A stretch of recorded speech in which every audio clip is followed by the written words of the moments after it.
Morning students. सबसे पहले तो आपको नववर्ष की बहुत बहुत शुभकामनाएं। और आज हम वर्कशीट नंबर 29 के अंदर घनमूल की शाब्दिक समस्याओं के बारे में कुछ सीखने वाले हैं। पिछली कक्षाओं में भी हमने घनमूल की शाब्दिक समस्याएं ही की थी, तो उसी को हम थोड़ा सा आगे बढ़ाते हुए स्टार्ट करते हैं। इसके अंदर आपकी कुछ छोटी छोटी सी स्टोरीज तरीके से जो कि घनमूल पर या घन पर आधारित हैं। तो और नीचे आपको कुछ क्वेश्चंस दिए गए हैं, तो चलिए स्टार्ट करते हैं। सबसे पहले यहाँ पर एक प्रिया नाम की एक लड़की है, उसकी कक्षा की एक घटना है। तो यहाँ पे प्रिया ने बताया कि आज हमारी टीम ने क्षेत्रीय स्तर पर मेंटल मैथ्स प्रतियोगिता को जीत लिया है। जैसे कि बच्चों आपके यहाँ पर भी मेंटल मैथ्स की का एक कंपटीशन हुआ था और उसमें कुछ बच्चे सेलेक्ट किए गए थे, फिर उनको एक आगे लेवल पर भेज दिया गया। इसी तरीके से यहाँ पे प्रिया के यहाँ पर भी एक मेंटल मैथ्स की प्रतियोगिता हुई थी। तो उसमें क्या है, सविता ने जितने प्रश्नों का उत्तर सही दिया है, मैंने सविता से दुगने प्रश्नों का और मेघा ने सविता से 3 गुने प्रश्नों का सही उत्तर दिया। क्या समझ आया? इसमें जैसे प्रिया ने बताया, उसकी क्लास में एक सविता नाम की लड़की है। सविता ने सपोज करो, मान लो पी आंसर किए, सही उत्तर उसने कहा जितने प्रश्नों का सही उत्तर दिया। यहाँ पर बच्चे हमें ये नहीं पता एक्सेप्ट कि कितने क्वेश्चंस का आंसर दिया। तो जब ऐसी कंडीशन आती है ना, तो हम कोई भी चर मान लेते हैं। चर क्या होता है, जो कोई फिक्स नहीं होता। ऐसे हम एक अल्फा, यहाँ पे जैसे अल्फ़ाबेटिकल कोई भी लेटर ले लिया, पी ले लिया, आप क्यू ले लो, ए ले लो, बी ले लो, कुछ भी लिख सकते हो। जरूरी नहीं है यहाँ पे पी है तो आप पी ही लिखोगे, ठीक है। तो मान लो सविता ने पी क्वेश्चन का आंसर सही दिया है और मैंने सविता से यानी कि प्रिया ने सविता से दुगने प्रश्न का, सविता ने पी दिए थे तो प्रिया ने उसका दुगना यानी कि उसकी 2 से मल्टीप्लाई कर दी। मेघा ने सविता से 3 गुने, अब मेघा ने 3 गुना दिया तो 3 की मल्टीप्लाई कर दी, 3p। तो आगे इसने क्या पूछा है, यहाँ पर हम तीनों ने बताए गए सही उत्तरों का गुणनफल। अब जितने भी उन्होंने बताए आंसर, सभी ने, उन सबका जो गुणनफल है वो कितना है, 162 है। अब बताओ कि कितने प्रश्नों का सही उत्तर दिया। तो ये बच्चे तीनों को मल्टीप्लाई, जैसे कि बोला है प्रश्न के अनुसार, इसलिए प्रश्न के अनुसार क्या है, तीनों का गुणनफल। तो यहाँ पे हमने तीनों की, ये देखो तीनों की गुना कर दी। गुना करने पर आंसर कितना मिल रहा है, 162। देखो बच्चे, जो आपका अंक है, अंक की अंक में मल्टीप्लाई करोगे और चर की चर में मल्टीप्लाई करोगे, ठीक है। पी गुना पी और यहाँ पे 2 इंटू 3। तो पी गुना पी कितना हो गया, पी की मल्टीप्लाई कितनी बार हुई, पी की मल्टीप्लाई हुई 3 बार। जितनी बार होती है वो घात में चढ़ जाता है, इस तरीके से डिजिट के डिजिट में 2 इंटू 3 कितना हो गया, 6। तो समझ आ गया होगा। तो यहाँ पर आपका आ गया 6 पीस की क्यूब और 162। उसके बाद ये जो 6 है बच्चे, पी के की क्यूब के साथ मल्टीप्लाई में है, वो इधर जाएगा तो डिवीजन फॉर्म में आएगा और कट करने के बाद आ गया 27। अब जब यहाँ पर आपका जो घन है, जब आप उसे राइट साइड में लेकर जाओगे तो वो घन मूल में बदल जाएगा, यानी कि ऊपर 3 की है तो वो 1/3 हो जाएगा। यानी कि जो आपका यहाँ पे 3 लिखा हुआ है, ये पिछली जो वर्कशीट है बच्चे, मैंने आपको बहुत अच्छे से समझाया था कि यहाँ पर ऊपर 3 लिखा हुआ है इस तरीके से ऊपर, इसका मतलब है घन मूल। अगर कुछ भी नहीं लिखा होता तो वहाँ भी माना जाता है वर्गमूल। ये मैंने आपको पिछली वर्कशीट्स में बहुत अच्छे से समझाया है।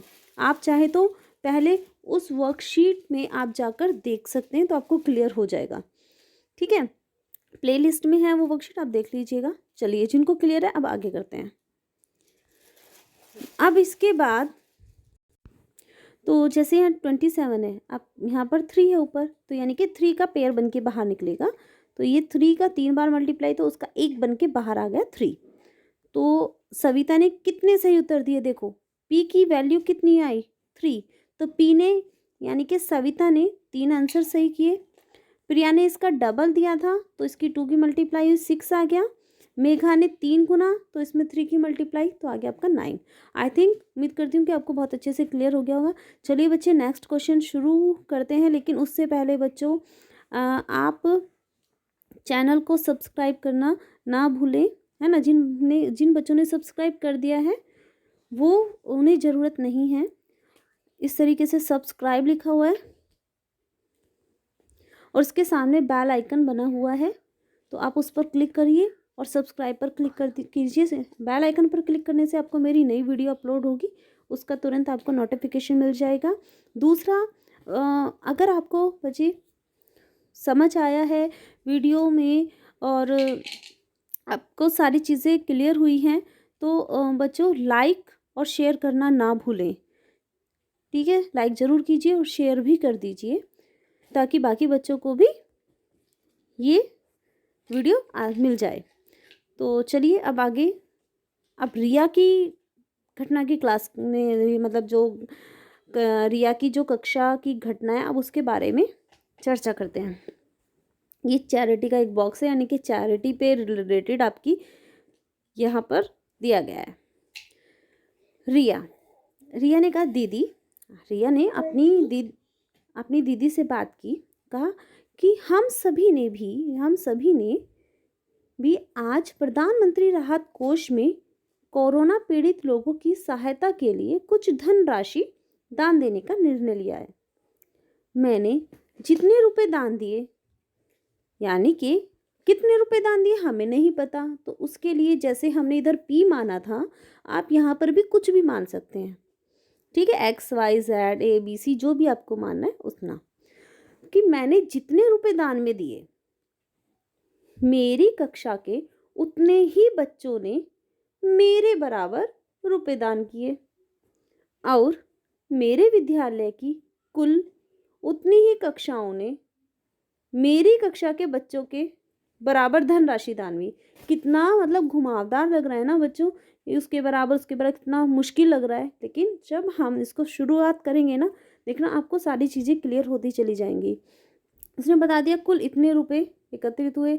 अब आप बताइए कि मैंने कितने रुपए दान दिए, मेरी कक्षा के कुल कितने बच्चों ने रुपए दान दिए, और मेरे विद्यालय की कुल कितनी कक्षाओं ने रुपए दान दिए। देखो कितना बड़ा है और कितना घुमा के क्वेश्चंस दिया गया है। तो चलिए स्टार्ट करते हैं। अब हम एक बार फिर से इसको क्वेश्चन को सोल्व करते करते फिर से क्वेश्चन को रीड करेंगे, ताकि आपको क्वेश्चंस अच्छे से क्लियर हो जाए। तो देखिए, रिया ने कितने दान दिए, 8 रुपये। अब उसने कहा था कि उसने जितने रुपए दान दिए, देखो ऊपर लिखा हुआ है कि मैंने जितने रुपए दान दिए, मेरी कक्षा के उतने ही बच्चों ने कितने दान दिए थे, 8। तो उतने ही बच्चे का मतलब क्या हुआ, 8 बच्चों ने। तो 8 बच्चों ने मेरे बराबर रुपए दान किए ना, तो यानी कि धनराशि दान देने वाले बच्चों की संख्या कितनी, 8, और उतने ही रुपए दिए थे। धन राशि दान देने वाली कक्षाओं की संख्या वो भी 8, क्योंकि इसने यहाँ पे ऊपर बोला है कि कक्षा ने मेरे बराबर रुपए दान दिए, मैंने 8 दिए, तो सभी उतने ही बच्चों ने, यानी कि 8 बच्चों ने 8 ही रुपए दिए होंगे। और विद्यालय की कुल उतनी ही कक्षाओं ने मेरी कक्षा के बच्चों के बराबर धनराशि दी, यानी कि 8 ही कक्षा है। अब उन सब से कितना एकत्र हुआ, 3375। तो बच्चे जब उनके बराबर इस तरीके से जब दिया जाता है कि इतना धन दिया, उतनी संख्या भी दे दी, और धन कक्षाओं की संख्या दे दी, यहाँ पे है ना, धनराशि दान करने वाले बच्चों की संख्या और कक्षाओं की संख्या ये दे दी, तो टोटल कितने रुपए होंगे, टोटल तो ये ना तीनों की मल्टीप्लाई। तो तीनों की मल्टीप्लाई, प्रश्न के अनुसार तीनों की मल्टीप्लाई की, 3375 आ गया। और तीनों की प्रोडक्ट, 3 आर की मल्टीप्लाई 3 बार हो रही है, तो आर की क्यूब और 3375। जब इनका पेयर एलसीएम लेके इस तरीके से आपके प्राइम फैक्टर बनेंगे। और यहाँ पे देखो ये 3 का एक पेयर बन रहा है, क्योंकि बाहर बच्चे आपका क्यूब है, वो क्यूब रूट है ना ये, तो 3 का एक बन के बाहर निकलेगा। तो 5 एक बार निकला, फिर एक 3 निकला, तो 5 दिया 15, तो आ गया आपका 15, ठीक है। तो रिया ने कितने रुपए दान राशि दी, 15। कक्षा में कितने बच्चे थे दान देने वाले? 15। और कितने कक्षा थी? 15। तो इस तरीके से आपको क्लियर हो गया होगा।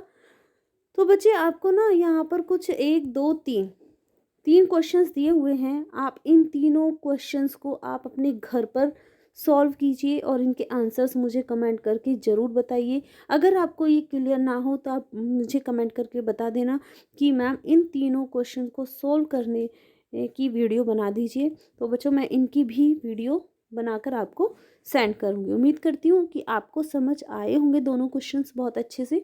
क्यूब रूट भी समझ में आया, कैलकुलेशन समझ में आई होगी। एंड थैंक यू बच्चों।